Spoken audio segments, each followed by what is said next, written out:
네, 우리 이제 스데반의 그 순교가 우리 7장 마지막에 등장했고, 우리 8장 1에서 3절 말씀 보니까 이 사울이 그 죽임 당한 그 스데반의 그 죽음을 마땅히 여겼던, 그리고 그 순교가 계기가 되어서 이제 예루살렘에 굉장히 큰 박해가 시작됩니다.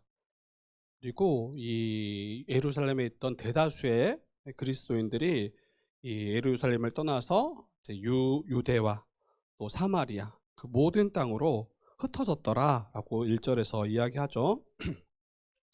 그러면서 이제 오늘 말씀 보니까 4절 말씀 보니까 그 흩어진 사람들이 이제 두루 다니며 복음의 말씀을 전할세라고 이야기해요. 이 사도행전 8장에서 박해로 흩어진 그리스도인들, 이것만 봤을 때는 마치 패배한 것처럼 보여요. 도무지 이 박해를 견디지 못하고 다 뿔뿔이 흩어진 것처럼 그렇게 보여요. 그리고 이런 모습이 예수님이 이 대제사장과 그들의 무리에 붙잡히셨을 때, 그때 그냥 무기력하게 다 뿔뿔이 흩어져 버렸던 이 제자들의 모습과도 약간 오버랩 되는 것처럼 보여요. 중첩돼요. 박해를 피하기 위해서 이 예수님을 부인하고 떠나버렸던 예수님의 제자들, 그 모습들도 좀 보이기도 합니다.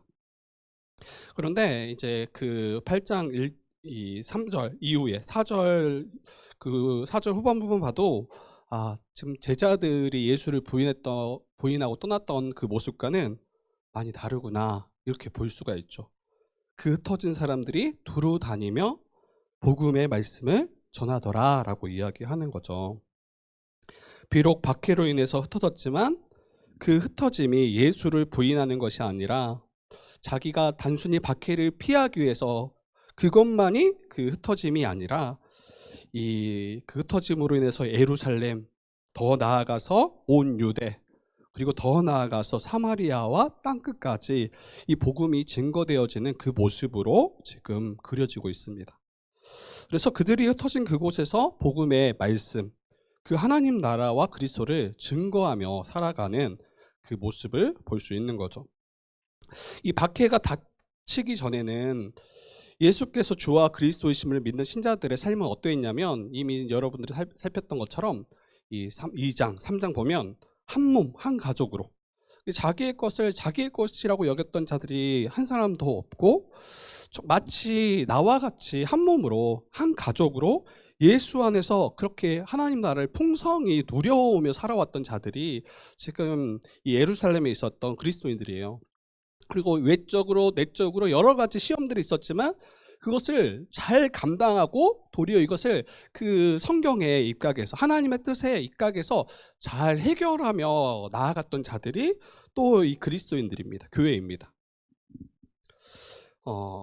그래서 여러 가지 이런 내적 외적 도전들이 있었지만 이게 단순히 그냥 힘들어서 흩어진 게 아니에요. 그 박해가 얼마나 컸는지를 잘 우리가 인지해야 되죠.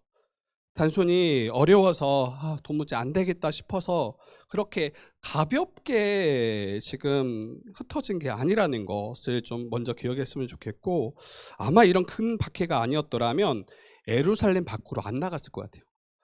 너무나 풍성히 누리는데, 너무나 그 하나님 나라가 임했음을 또 사도들이 얼마나 열심히 복음을 증거했을 거예요. 만날 때마다 그 하나님의 뜻을 밝히 증거하고 가르치고, 또 성도들이 힘써서 그 말씀에 순종해서 한 몸으로 한 가족으로 살아가고, 죄에 대해서 도리어 분명하게 이야기하고 교회를 지키는 그 모습들, 이게 우리가 앞서 살펴왔던 모습이잖아요. 근데 어느 누가 이 공동체를 떠날 생각을 했겠어요? 아마 그렇지 않았을 거예요. 그리고 단순히 공동체를 떠나는 문제가 아니라 자기의 삶의 터전을 바꾸는 문제예요. 근데 엄청난 박해가 몰아치자 이제는 도무지 이제 버틸 수가 없는 거죠. 그리고 정말 사도들을 제외한 대다수의 이 그리스도인들이 다 이 유대, 사마리아, 그리고 이방 지역까지 흩어지게 되는 것을 보게 됩니다. 그래서 오늘 이 말씀을 이해할 때 이거를 잘못 일반화시키면 안 되겠다라는 생각이 좀 들었어요. 이게 무슨 말이냐면 교회가 박해로 인해서 흩어지는 것, 그리고 흩어져서 복음을 증거하는 것이 하나님의 뜻이다, 이렇게만 이해하는 것은 좀 많이 빈약하다라는 생각이 들었어요. 그 말 자체는 틀리지 않아요. 그런데 이걸 잘못 일반화시키면 교회가 여러 가지 크고 작은 어려움을 마주했을 때 그때 흩어지는 것이 마치 하나님의 뜻인 것처럼, 마치 흩어진 곳에서 복음을 증거하며 살아가는 것이 하나님의 뜻인 것처럼 이렇게 쉽게 적용할 위험이 있다. 여러분, 교회로 살아갈 때, 신자로 살아갈 때 여러 가지 크고 어려움은 피할 수 없는 거예요. 다 마주하는 거예요. 근데 그걸 마주할 때마다 이 말씀을 근거로 해서 마치 그 교회를, 아니면 우리가 속한 공동체를 쉽게 떠날 수 있는 것처럼, 이게 이제 합리화할 수 있는 이런 지점으로 흘러갈 수 있는 위험이 있겠다라는 생각이 들었어요. 그때마다 흩어지거나 교회를 떠나는 것이 하나님의 뜻이다, 일반화할 수 없습니다. 그렇게 이해한다면 이제 어려운 상황 딱 마주하면 그때 이제 흩어지는 게 마치 이게 성경적인 것처럼 이해할 수 있는 거죠. 그리고 흩어지지 않으면 불순종하는 거예요. 하나님이 이렇게 말씀하시는데 이거 지금 하나님이 우리에게 흩어지라는 사인 아니냐, 이렇게 이야기할 수 있는 거죠. 그런데 다른 성경 본문은 뭐라고 이야기합니까? 모이기를 피하는 어떤 이들의 습관을 따르지 말라. 얼마나 힘써서 교회를 함께 세우고 또 함께 신자로서 한 몸 된 교회로서 우리 가족으로서 이렇게 힘써 세워가기를 그렇게 강하게 또 요청하는 본문도 있잖아요. 그래서 지금 사도행전 8장에서 이 상황을 잘 이해하고 적용하는 게 너무 중요할 것 같아요. 여러분, 그리스도인들이 마주한 상황, 그 당시 그리스도인들이 마주한 상황은 굉장히 특수한 상황이에요. 스데반의 순교 이후에 유대주의자들이 굉장히 강하게 지금 박해하는 상황이고, 집집마다 찾아가서 그들을 사로잡아서 옥에 가뒀다니까요. 어떻게 이 정보를 수집했는지 모르겠어요. 근데 그리스도인들의 아마 명부를 얻은 것 같아요. 그리고 그 집 주소마다 찾아가서 그들이 예수를 따르는지 믿는지 아마 다 추궁한 것 같아요. 그리고 예수를 부인하지 않고 따른다고 했을 때 지금 다 가둬서 마치 스데반이 가는 그 순교의 길에 지금 들어선 것처럼 보이기까지 합니다. 옥에 가두고 그들을 정죄하고 그들의 생명까지 위협하는 굉장히 극한 상황이었음을 우리가 전제해야 돼요. 이러한 이해 없이 이 말씀을 바로 가져온다라면 아까 제가 말씀드렸던 것처럼 교회적으로 어려움이 있다 할 때 그때 흩어지는 것이, 또 흩어져서 그곳에서 복음 증거하는 것이 마치 이게 하나님의 뜻인 것처럼 쉽게 오도할 수 있겠다라는 생각이 들었습니다. 교회의 관계의 어려움들, 또 우리 경제적인 어려움들, 또 신앙생활로 인해서 직장 안에서 우리가 받는 비방이나 또 오해들도 있잖아요. 이제 그때 그러한 일들을 우리가 마주할 때 그때 하나님께서 교회를 흩으시는구나, 복음을 위해서, 이렇게 쉽게 가져갈 수 없다. 이걸 먼저 좀 생각했으면 좋겠어요. 그러면 이 말씀을 어떻게 이해해야 될까? 좀 여러분 같이 고민해 보면 방금 제가 앞에서도 이야기했지만 초대교회의 모습을 한번 상상해 보세요. 예수 안에서 한 몸, 한 가족으로 서로 여겼다고요. 사도들에 의해서 매일 참된 복음이 선포되어지고 가르쳐지고 있어요. 정말 복되고 아마 감사하고 하나님 나라가 날마다 그들 앞에 펼쳐졌을 거예요. 그러면서 함께 한 몸으로 교제했던 교회와 지체들을 그런 상황 가운데 떠나간다라는 것은, 흩어진다라는 건 이건 굉장히 어려운 일입니다. 여러분, 그런데 정말 피치 못하게 하나님이 옮기실 때가 있어요. 정말 우리의 계획과 상황과 이거에 상관없이 하나님이 주권적으로 일들을 이루어 가시고 옮겨져야 될 수밖에 없는 그러한 상황들을 마주할 때가 있다라는 거예요. 그때 어떻게 할 것인가 우리에게 말씀하고 있습니다. 여러분, 이제 저뿐 아니라 여기 있는 모든 분들이 다 흩어진 자들이에요, 본래. 그렇지 않나요? 저와 여러분들이 주의 뜻 교회로 모인다라는 거는 이미 다른 곳에서 다 흩어져서 이곳에서 다시 모인 거예요. 실제로. 우리 뭐 길어야 몇 년 안 돼요. 주의 뜻 교회로 모인 지 이제 3년이 채 안 되죠. 이제 내년 1월이면 3년이 될 텐데. 근데 저도 마찬가지예요. 저도 여러 교회 공동체에 속했었고 그곳에서 정말 풍성하게 하나님 나라를 누리기도 하고 여러 가지 뭐 어려움도 있었죠. 근데 정말 거기 있는 지체들을 한 몸 한 가족으로 여기고 서로 사랑으로 교제해 왔고, 그런데 어느 순간 이제 개척이라는 그 딱 그 일 앞에 딱 서 있는 거죠. 그리고 정말 주의 몸된 교회를 세우기를 소망하고 또 그런 비전을 가지고 지금까지 달려온 거죠. 근데 그때 마주해야 되는 상황이 제가 속했던 공동체를 떠나와야 되는 그 문제 앞에 서게 되죠. 그리고 이게 쉽지 않았어요. 굉장히 쉽게 결정하지 않았어요. 그리고 여기 있는 우리 지체들 한 명 한 명도 함께 개척에 대해서 또 제가 요청하고 또 함께 기도할 때 한 명도 쉽게 목사님 기다렸습니다, 이렇게 하고 나온 사람이 한 명도 없어요. 정말 심각하게 고민하고 또 고민하고 기도하고, 정말 이게 하나님 뜻이 맞나, 정말 우리가 속했던 공동체를 여전히 사랑하고 여전히 우리가 귀하게 여기고 지금도 그들을 위해서 기도하는 게 우리잖아요. 근데 이게 피하지 못하는, 물론 피할 수도 있었겠죠, 여러분들과 제가 선택하지 않았더라면. 그런데 하나님이 또 우리에게 이끄시는 그 이끄심을 우리가 신뢰하고 또 순종함으로 여기까지 온 거죠. 실제로 저희는 다 흩어진 자들이에요. 그리고 뭐 제 아내도 마찬가지예요. 이전에 속했던 교회 공동체가 너무 좋았어요. 옆에서 봐도 제가 믿고 신뢰해서 맡길 수 있을 만큼 지금도 사랑으로 교제하고 지금도 관계하고 지금도 서로가 너무 같이 좋아하고, 그런데 이 주의 뜻 교회를 개척하면서 거기를 떠나와야 되는 상황들이 있는 거죠. 다 마찬가지예요. 한 명 한 명, 여기 한 명 한 명을 다 보면 다 그와 같은 상황들을 다 마주합니다. 그리고 이게 막 엄청 납득이 되고 이해가 돼서 온 사람들은 많이 없어요. 이 모든 걸 다 따져보니까 너무 납득이 된다, 역시 하나님 나를 이렇게 이끄시는 거, 이렇게 오신 분이 한 명도 없다고요.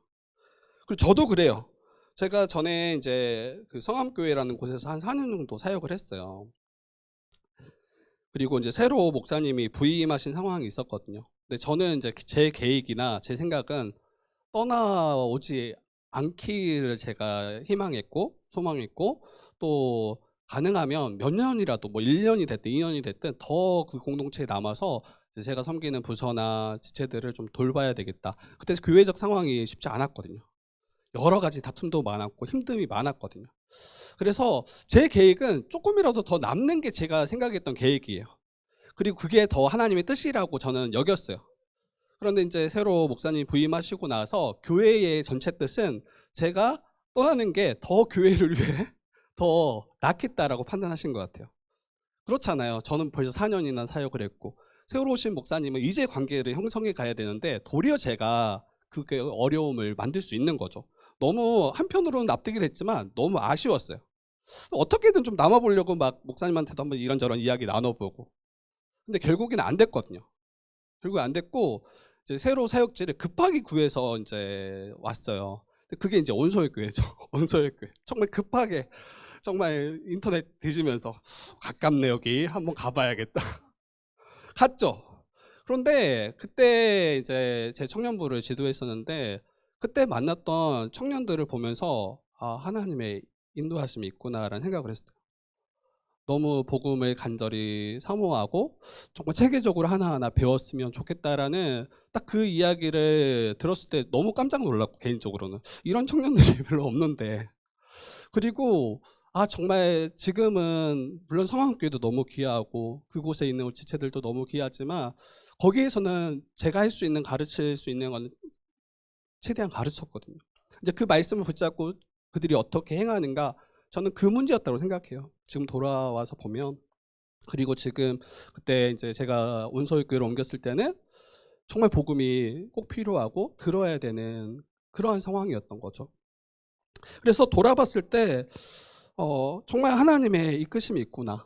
제 계획과 제 뜻과 정말 상관없이 하나님이 이렇게 옮겨가시는 때가 있는 것 같아요. 근데 그때 이제 그 모든 것들을 막 불만. 하나님 왜 내 뜻과 그렇지 않습니까? 뭐 성황교회를 더 생각하면서 왜 더 있으면 안 됩니까? 뭐 이렇게 따질 수 있거든요. 불평할 수 있거든요. 근데 그렇게 딱 거기에 매여 있게 된다면 결국에는 이제 하나님이 부르신 또 다른 곳에서 나를 통해서 또 우리를 통해서 이루실 그 일들을 우리가 보지 못하는 거죠. 도리어 하나님의 뜻을 이루기보다는 내 욕심, 내 정욕으로 행하는 모습으로 결과가 났을 것 같아요. 여러분, 하나님께서 정말 우리가 원치 않고 정말 피치 못하게 옮기실 때가 있어요. 그때 나를 인도하셨다는 것을 우리가 신뢰하셨으면 좋겠어요. 그리고 나를 부르신 그곳에서 정말 그곳에서 주를 위해 살아가야죠. 그곳에서 복음을 위해서 교회를 위해서 행하는 것이 이것이 정말 합당하다. 저 흩어진 거 어떻게 해요? 지금 그 엄청난 바퀴가 닥쳐와서 흩어진데 어떻게 해요? 근데 어떤 분들은 이렇게 말할 수 있어요. 거기서 순교해야지. 거기서 순교하는 게 마치 하나님 뜻 아니냐 이렇게, 그리고 믿음이 없다라고 쉽게 평가할 수 있어요.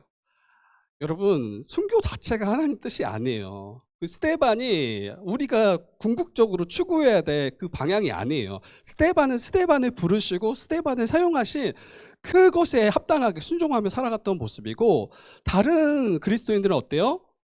그 박해를 피해서 그들이 거하는 곳에서, 그들이 흩어진 그곳에서 복음을 증거하고 복음을 따라 행하고 그곳에서 다시 교회를 세우고 하나님 나라를 세워가는 것, 이게 바로 하나님의 뜻입니다. 그래서 경계해야 될 것 하나가, 뭔가 우리가 피치 못하게 옮겨져야 될 때 그것을 믿음 없다라고 쉽게 판단하시면 안 돼요. 스데반이 순교한 것처럼 너희도 순교해야 되지 않냐 이렇게 말하는 게 도리어 제가 볼 때는 좀 교만한 모습일 수 있겠다는 생각이 들어요. 그리고 이 말은 또 다르게 말하면, 여러분들 모르겠어요. 잘 100% 모르겠지만 그래도 그냥 목회자로서 좀 믿고 싶은 것은 아마 주의 뜻 교회를 여러분들이 다 귀하게 생각할 거예요.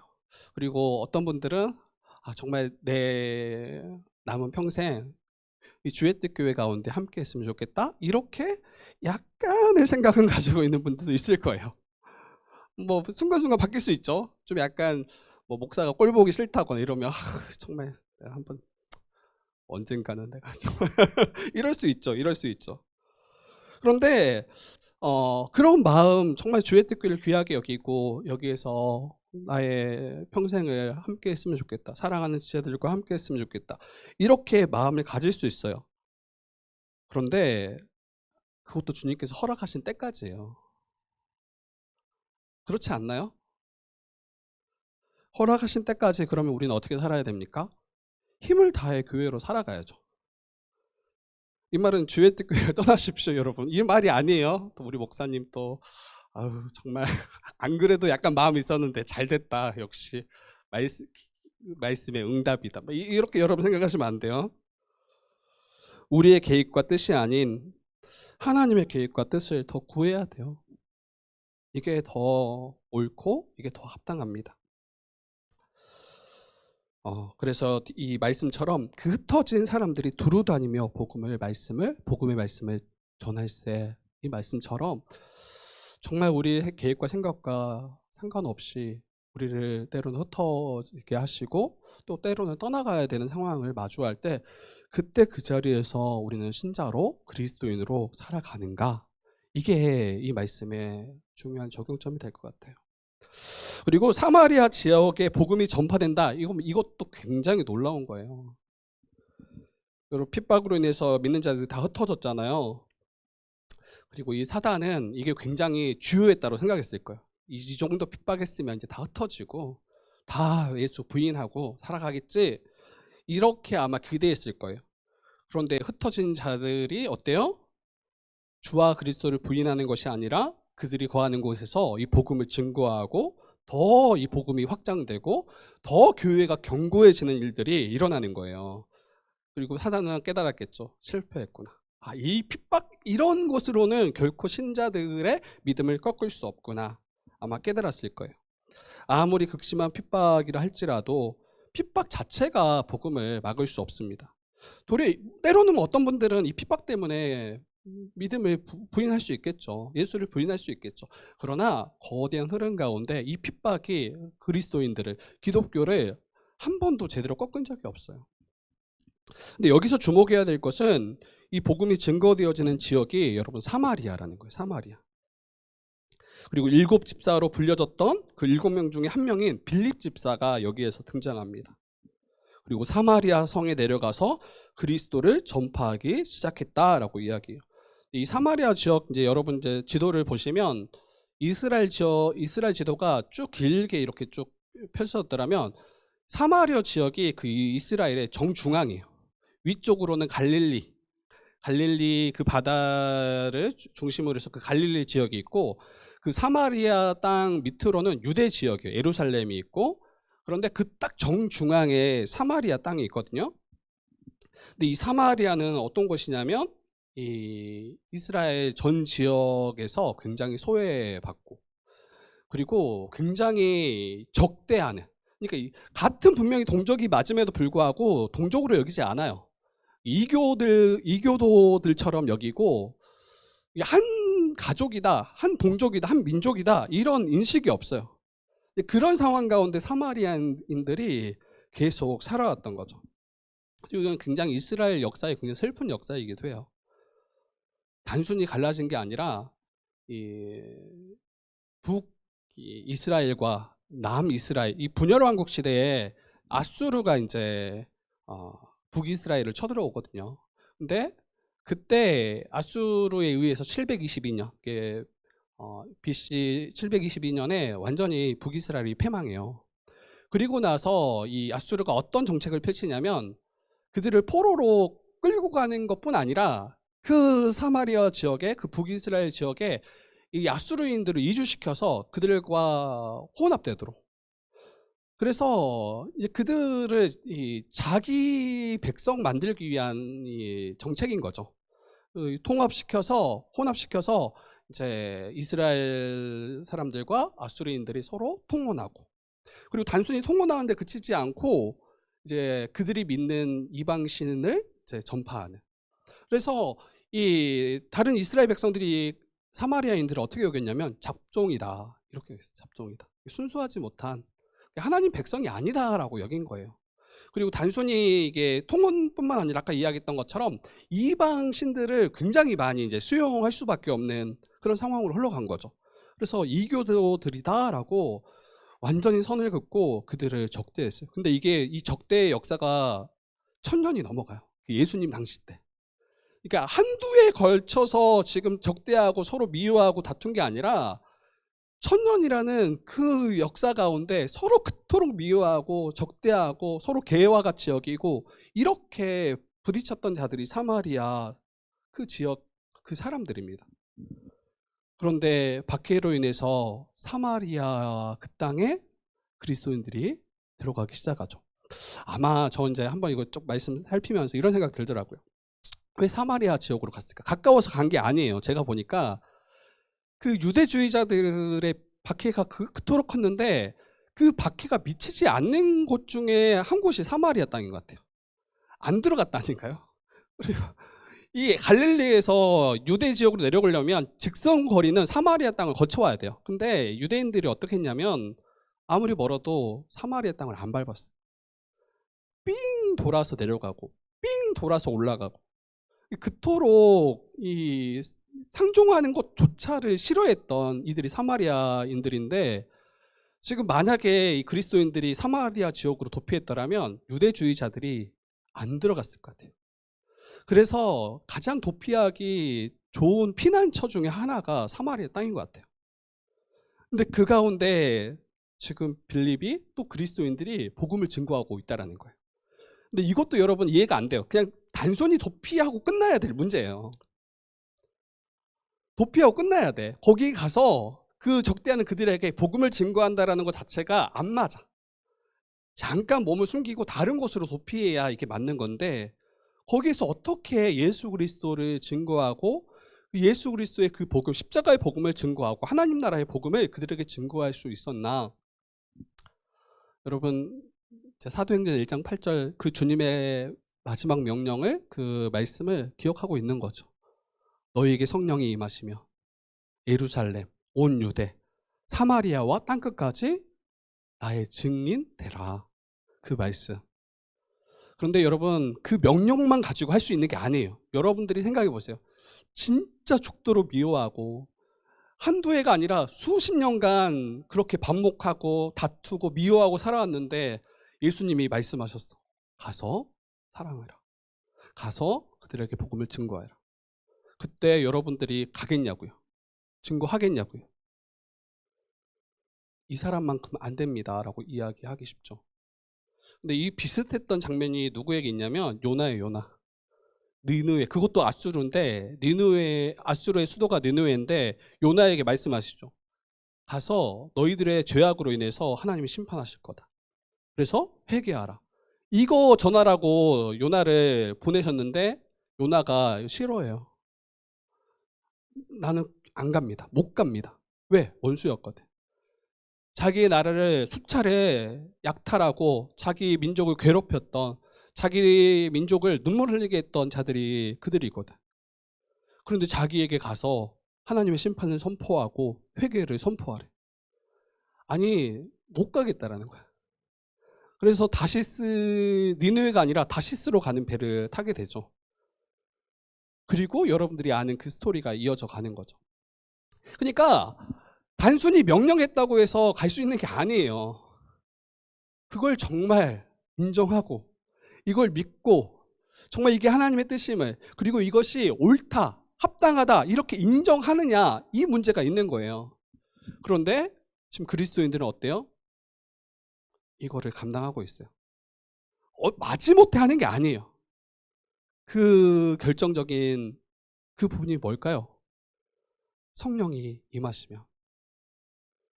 여러분, 성령이 임하신다라는 건 예수께서 우리 가운데 오신다라는 거예요. 성령이 오신다라는 것은 우리에게, 무지했던 우리를 깨닫게 하시고 우리를 깨우치시고 복음을 알게 하시고 하나님 나라를 보게 하시는 거예요. 성령이 임하신다라는 것은 사랑할 수 없는 자가 사랑할 수 있게 된다라는 거예요. 그러니까 성령이 임했음으로 말미암아 빌립이, 또 사마리아 땅 가운데 흩어졌던 그리스도인들이 그곳에서 이 복음을 증거하고 예수가 주요, 예수로 말미암아 하나님 나라가 임했음을 온전히 증거하고 밝히 증거하고 힘써 증거했던 삶을 살아가게 됩니다. 여러분, 정말 우리에게 성령이 예수를 믿을 때 우리에게 임하죠. 그리고 성령 받은 자는 그렇게 살아갈 수 있어요. 그래서 사마리아와 같이 여겼던, 도무지 구원에 합당하지 않다라고 여기는 그들조차도 복음이 필요함을, 또 그들에게 할 수만 있다면 복음을 증거하는 삶을 살아가는 자가 저와 또 여러분이요, 또 교회임을, 이걸 믿으셔야 돼요. 믿으셔야 돼요. 그리고 마지막 한 가지만 제가 여러분 이제 말씀 전하고 마칠 텐데, 늘 이 이적과 표적이 늘 이걸 어떻게 이해하고 바라봐야 되는가, 이게 중요한 부분인 것 같아요. 오늘날에 특히.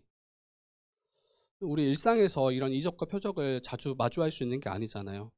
근데 요즘 막 유튜브를 보면 굉장히 많이, 자주 접하게 되고 또 많은 영상들이 올라오고 있어요. 이게 오늘날에 갑자기 생긴 게 아니에요. 이전부터 계속 있어 왔던 흐름이에요. 근데 굉장히 세련되게 지금 잘 포장이 된 것 같아요. 제가 볼 때는.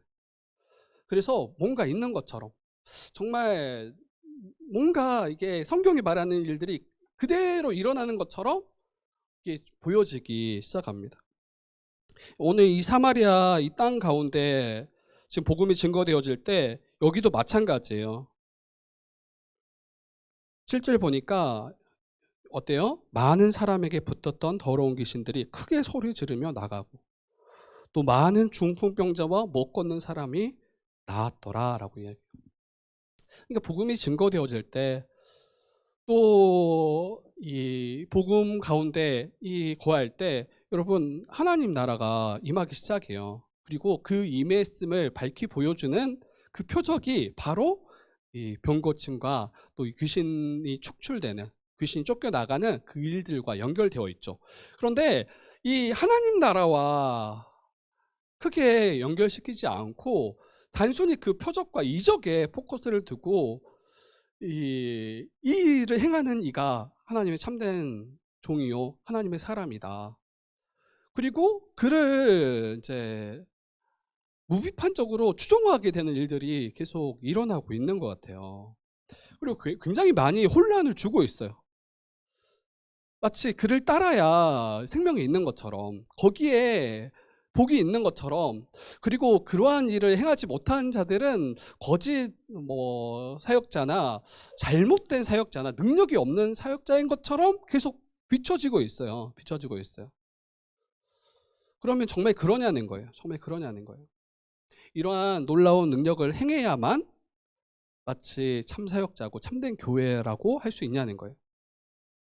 근데 성경은 그것만을 말하지 않죠. 그것만을 말하지 않고 다시 한번 이야기 드리지만 이러한 놀라운 일들은 표적이라는 거예요. 이것이 가리키는 바를 분명히 알고 이게 예수가 그리스도이심을, 예수가 왕이심을 알지 못하는 자들에게 예수가 하나님의 아들이요 하나님의 아들일 뿐 아니라 모든 온 우주 만물을 창조하신 하나님이심을 밝히 증거하고 드러내기 위한 표적이라는 거예요. 사인이라는 거예요. 그런데 이미 예수를 주와 그리스도로 믿는 자들에게 그러한 이적들과 표적들을 계속 보이고 있는 거예요. 아니, 알고 믿고 그게 충분해요. 그리고 그러면 그 복은 어떻게 우리가 누립니까? 이렇게 우리가 말할 거 아니에요. 이미 에베소서에 뭐라고 말합니까?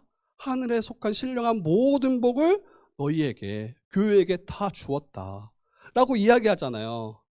그런데 여전히 많은 이들은 이런 이적과 기사가 있어야 복을 누리는 것처럼, 이것이 있어야 생명을 얻는 것처럼 이렇게 계속 지금 여기고 있는 모습을 보게 되는 것 같아요. 오늘 말씀, 제가 왜 이런 이야기를 또 하냐면 지금 이 마법사 시몬이 이 말씀 가운데 등장해요. 그 가운데서도 예수를 주와 그리스도로 모시지 않았던 이 시몬이라는 사람도 이 사마리아 땅에서 전부터 오랫동안 마술을 행하면서 사마리아 백성들을 놀라게 했어요. 그러면서 자칭 자기가 큰 자라고 자기를 높였던 사람이 이 시몬이에요. 시몬. 그래서 이 낮은 사람부터 높은 사람까지, 많이 배운 사람부터 적게 배운 사람까지, 그리고 가난한 자부터 부한 자까지, 높은 지 아래부터 낮은 지에 있는 사람, 모든 이들이 이 시몬을 따르기 시작했어요. 그리고 그 사람들이 뭐라고 이야기하냐면 크다, 하나님의 능력이다 라고 이 시몬을 평가하기 시작했죠. 그리고 따르기 시작했죠. 그런데 12절 13절 보니까 어떠합니까? 빌립이 하나님 나라와 및 예수 그리스도의 이름에 관하여 복음을 증거함을 통해서 사마리아 사람들이 믿고 세례받는 일이 일어나기 시작하죠. 뿐만 아니라 시몬도 그 복음을 듣고 믿고 세례를 받습니다. 여러분, 다시 한번 이 이적과 표적을 잘 정리하실 필요가 있어요. 저도 예전에는 이 말씀을 잘 연구하지 않고 이해하지 못했을 때는 이런 표적과 이적이 있어야 마치 능력 있는 하나님의 백성, 또 하나님의 일꾼 이렇게 생각했던 것 같아요. 그리고 규모 있는 그런 대형 교회들이 하나님이 사랑하시고 축복하는 그런 교회라고 생각했어요. 작은 교회, 많이 보이지 않는 교회, 하나님이 복을 안 주셨다고 생각했어요.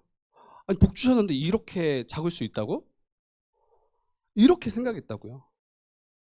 그런데 다시 이야기하지만 이거는 외적으로 드러난 그것이 우리를 참된 신자임을, 참 교회임을 결코 보증하지도 않고 증거할 수도 없어요. 참 신자는 어때요? 이미 더 놀라운 능력을 받았어요. 결코 사랑할 수 없는 형제자매를 나와 같이 여기고 사랑하는 능력.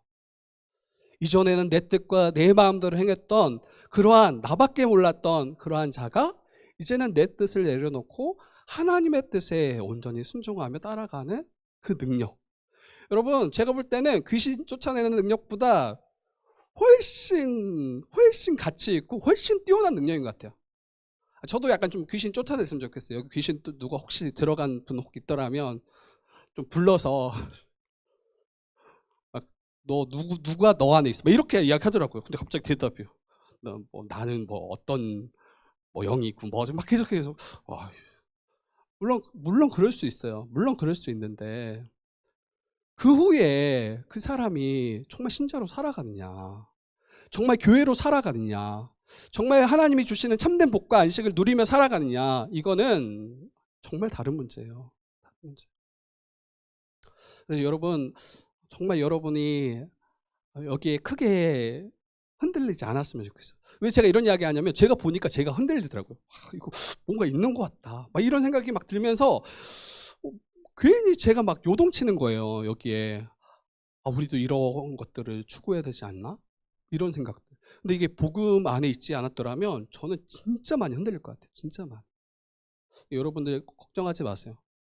걱정하지 마세요. 정말 그 예수 그리스도 그 십자가 복음이 가장 능력이 있고 그 복음으로 말미암아 우리가 하나님의 거룩한 백성으로 세워져 갈 뿐 아니라 여러분 교회를 통해서 그들이 결코 누리지 못했던 그런 이적과 표적과 비교할 수 없는 놀라운 복과 은혜가 이미 우리에게 주어졌음을 여러분들이 믿으시고 순종하시고 살아간다면 이 땅에서도 정말 충만한 복을 누릴 뿐 아니라 주님 다시 오실 때 그 복은 온전하게 이 완성된 복을 누리게 될 것입니다.